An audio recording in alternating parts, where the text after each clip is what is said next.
In the spring of 2004, a man named Harold Voss was admitted to St. Vincent's Memorial Hospital with end-stage liver failure. He was 78 years old. He had been a respected member of our community for 60 years, a deacon at the Methodist Church on 5th Street, a volunteer at the food bank every Saturday morning since 1981. The kind of man who, when he died, was going to have a viewing line that stretched out the funeral home door. On the third night, he was on my floor at 2:40 in the morning, with nobody else in the room and no nurse within earshot.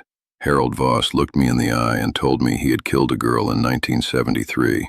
He told me her name. He told me where he had buried her.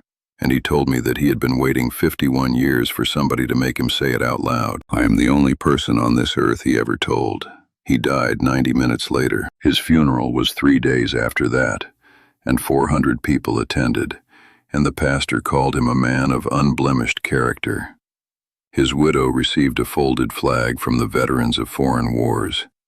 His grandchildren read poems they had written. He is buried in a plot with a polished granite headstone in the cemetery on Route 9. And what I am about to tell you, I have not told a soul for 22 years. Not my wife, not my sons, not the police. And I am going to explain why. My name is Arthur. I worked the night shift as a janitor at St. Vincent's Memorial Hospital from 1986 until I retired last spring. 38 years. And in those 38 years, I learned something about dying men that I did not learn anywhere else. A dying man tells the truth. Not all of them. Not always. Some of them lie right up until the last second and take their lies with them. But most of them, when the time comes close, when the morphine settles them and the body starts to let go, most of them want to put something down before they leave, something they have been carrying. And if there is a janitor in the room emptying the bin, well, the janitor will do. I have heard a lot of confessions in 38 years. Affairs, money taken, words said to children that should never have been said, most of them small, most of them sad. The kind of thing where you nod and you say, well, I am sure they have forgiven you. The kind of thing where you finish your route and you go home and you sleep just fine. Harold Voss was different. I want to tell you about him from the beginning, because if I just tell you what he confessed, you are going to picture some kind of monster, and he was not. That is the thing that has kept me up nights for 22 years. He was not a monster. He was a deacon. He was a grandfather. He was a man who probably saved more lives at that food bank than most doctors save in a career. And he was also the man who put Karen Mitchell in a hole in the woods in October of 1973 and walked away clean. Both of those things were true at the same time. I have spent 22 years trying to make sense of that, and I have not gotten anywhere. Harold came to St. Vincent's on a Monday afternoon. I did not see him until my shift Tuesday night. By then he was already on the 4th floor, East Wing, the wing where they put folks who were not going home. He had stage 4 cirrhosis, end stage, the kind where the doctors stop talking about treatment and start talking about comfort. The first time I went into his room, around 2:30 in the morning, he was awake. He was sitting up against the pillows, looking out the window at the parking lot lights. He was a small man, thin, wisps of white hair combed neat across his scalp, wire-rimmed glasses on the bedside table, the kind of clean-pressed pajamas a man only owns if his wife buys them for him. He looked over when I came in and he smiled, a real smile. He said, "Evening, friend." And I said, "Evening, sir." And he said, "What is your name?" And I told him. And he said, "Arthur, I am Harold. Pleased to meet you." As if we were two men sitting next to each other on a bench instead of one of us emptying the trash from the other one's last hospital room. I liked him right away. I want to be honest about that. He was a likable man. The second night he was a little weaker, but still talking. He asked me about my family. I told him about my wife and my 2 boys. He told me about his 3 children and his 7 grandchildren. He showed me a picture from his wallet. 3 generations of Voss family, in matching shirts, on a beach somewhere. He said, that was Cape Cod, summer of '02. I lost my balance and fell into a tide pool 5 minutes after this was taken. He laughed. I laughed too. He said, "Arthur, you are a good man, I can tell. 38 years on the night shift and you still treat folks like folks. That is rare." I said, "Well, sir, I just empty the bins." He said, "No, you do more than that. I have been watching you. You stop, you ask, you listen. That is what you do." I did not know what to say to that, so I just nodded and finished my work and said good night. The third night was the night. When I came up to the East Wing around 2 in the morning, the night nurse, a younger woman named Denise, told me Harold was declining fast, probably would not make it to morning. He had refused the next round of pain medication. He had told the doctor he wanted to be clear-headed. I asked her if anybody was with him. She said his wife had been there until midnight but had gone home to sleep. The kids and grandkids were going to come back at 6 in the morning. There was nobody with him right now. I went to his room around 2:30. The door was open a crack. The lamp was on low. He was alone, propped up on the pillows, his hands folded across the blanket. His eyes were closed. I thought he was asleep.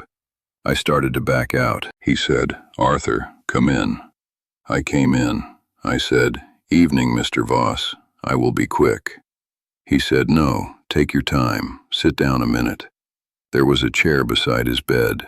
I hesitated. We are not supposed to sit with patients. It is not what they pay janitors to do. But there was nobody to see, and it was the third night, and the man was dying. So I sat down. He looked at me for a long time without saying anything, the way old men look at you when they are deciding something. And then he said, "Arthur, are you a religious man?" I said, "I go to church. I would not say I am especially religious." He said, "Do you believe in confession?" I said, "I am not Catholic, sir. We do not exactly do it the same way." He said, "I am not Catholic either. I am Methodist. I have been a deacon at 5th Street Methodist for 46 years, but I have been thinking about confession for 51 years. And I would like, if you do not mind, to tell you something. And I would like you to listen. And I would like you to not say anything until I am finished. Can you do that?" I said, "Yes, sir, I can do that." And he told me. He said, "In October of 1973, I killed a girl. Her name was Karen Mitchell. She was 19 years old. She was a waitress at the diner on the corner of Main and Reynolds, the one that is a CVS now. I was 47 years old at the time. I was a married man. I had 3 small children. I was in the middle of a Tuesday afternoon and I should have been at work, but I was not. And I was driving back roads outside of town to clear my head. And I saw Karen walking on the shoulder of County Road 19. Her car had broken down. She had been walking for about a mile. I picked her up. He stopped there. He took a long breath. His chest rattled. He said, "I will not give you the details, Arthur. You do not need to carry the details. I am going to tell you what I did, and I am going to tell you where she is, and that is all. The details are for the devil to handle, not you." I nodded. He said, "I drove her past the gas station where she asked me to stop. I told her I knew a closer one. I drove her about 12 more miles into the state forest. I pulled off on a logging road, and I did what I did. And I left her under a fallen oak about 150 yards north of the road, in a low spot where the leaves pile up. I covered her with branches and I drove back into town, and I went home and I had dinner with my wife and my children. And the next morning I went to work like nothing had happened. And the morning after that. And the morning after that. For 51 years. He looked at me. His eyes were wet, but his voice was steady. He said, "Karen Mitchell was reported missing on October 17, 1973. The investigation went on for about 8 months. Her parents put up a reward. There were searches, there were dogs. They never came within 4 miles of where she was. After a while, people stopped looking. Her parents both died without knowing. Her younger sister, who would be in her 60s now, has been writing letters to the editor of the county paper for 40 years, asking anybody who knows anything to come forward. Nobody ever came forward, because there was only me, and I never came forward. He paused. He looked at his hands. He said, "Arthur, I have been a good man for 51 years. I want you to understand that. I have never raised a hand to my wife. I have never struck my children. I have given more money to charity than I should have, given what we had. I have served at the food bank every Saturday for 43 years. I have visited shut-ins. I have read to children at the library. I have been, by every measure that anybody can see, a good man, a pillar of the community. And I did this thing, and I never paid for it. And I am about to die, and I am about to be buried with full honors, and 400 people are going to come to my funeral, and not one of them is going to know what I am, except you." He stopped. He let it hang there. The room was completely silent except for the hum of the IV pump. He said, "Arthur, I am going to tell you exactly where she is, and then I am going to ask you to make a choice, and I am not going to tell you what choice to make. I am going to tell you that whatever you decide, I will be at peace, because I have finally said it. I have said it out loud, to another human being, and that is what I have needed for 51 years." He took a breath, and then he gave me directions, specific directions. He told me the name of the logging road. He told me how far in. He told me which direction from the fallen oak. He told me a landmark, a particular stone formation, that I could use to find the right spot. He said, "Write it down when you leave, or do not. That is up to you." He closed his eyes. He said, "The choice is this, Arthur. You can call the police. You can tell them what I told you. They will probably go and look. If they find her, my family will know. My wife will know. My grandchildren will know. The newspaper that ran my obituary with the headline about my service to the community will run a different kind of story. Karen Mitchell's sister will finally have an answer. And my name, in this town, will mean something different than it has meant for 51 years. Or you can do nothing. You can walk out of this room and go home and tell yourself it was the morphine. You can let me be buried with honors. You can let my family keep the man they remember. You can let Karen Mitchell stay where she is, and her sister keep wondering, and the truth go with both of us into the ground." He opened his eyes and he looked at me. He said, "I have made my peace either way. I confessed. That is what I needed. The rest is yours." And then he was quiet. I sat in that chair for a long time. I do not know how long. I think it was probably 10 minutes, maybe more. He drifted in and out. At one point he opened his eyes and he said, "Arthur, you are a kind man for sitting with me." And then he closed them again. He died about an hour later. I was not in the room when it happened. I had gone out to finish my floor. Denise found him on her 3:30 round. She paged the doctor. The wife came in around 4. The family came in around 6. I went home that morning at the end of my shift. I sat in my truck in the driveway for a long time before I went inside. I did not write the directions down, but I never forgot them. For 22 years I have known exactly where Karen Mitchell is. I have driven past the entrance to that logging road probably 40 times. I have sat in my truck at the trailhead twice. The first time, about a year after he died, I almost went in. I had a shovel in the back. I do not know what I thought I was going to do. The second time was last summer, after I retired. I sat there for 2 hours, and then I drove home. I want to tell you why I have never called the police. I want to tell you why I have never gone to that spot myself, because I think about it almost every day, and I have not figured out a clean answer in 22 years. The first reason is the simple one. I have no proof. A dying man told me a story. The dying man is dead. The story cannot be verified except by going to the spot and digging. And if I told the police what I knew, the same problem I had with Eleanor Briggs would be 10 times worse. Why should they believe a janitor? Why should they take a shovel and a search team into the state forest based on a deathbed story from a deacon who is buried with honors? They might not. And if they did not find what I said was there, on the first try, in the exact spot, my name would be the one in the paper. The man who slandered Harold Voss. The man who tried to ruin the memory of a community pillar. That is the first reason, but it is not the real reason. The real reason is that I have been thinking for 22 years about what Harold said to me at the end, about the choice, about whether to tell. He gave me the choice on purpose. I have come to believe that. I think he had thought about that choice for 51 years. I think he knew somewhere in himself that if he ever told anybody, it would have to be a stranger, a man with no stake, a man who had no reason to want to ruin him and no reason to want to protect him, a janitor, somebody whose hand was not in the family, not in the church, not in the town. I think he confessed because he could not die without confessing, but I think he handed the choice to me because he could not bear to make it himself, and I have not been able to make it either, for 22 years. I think about Karen Mitchell's sister, who would be 60-something now. I think about her writing those letters to the paper. I think about her not knowing, every Christmas, every birthday. I think about how she deserves the truth. And I think about Harold's wife. I think about his grandchildren. I think about the 7-year-old who read a poem at the funeral. That child is 29 now.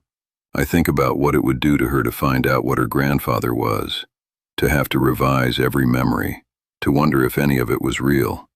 I do not know which is worse. I do not know which I am supposed to choose. I never knew.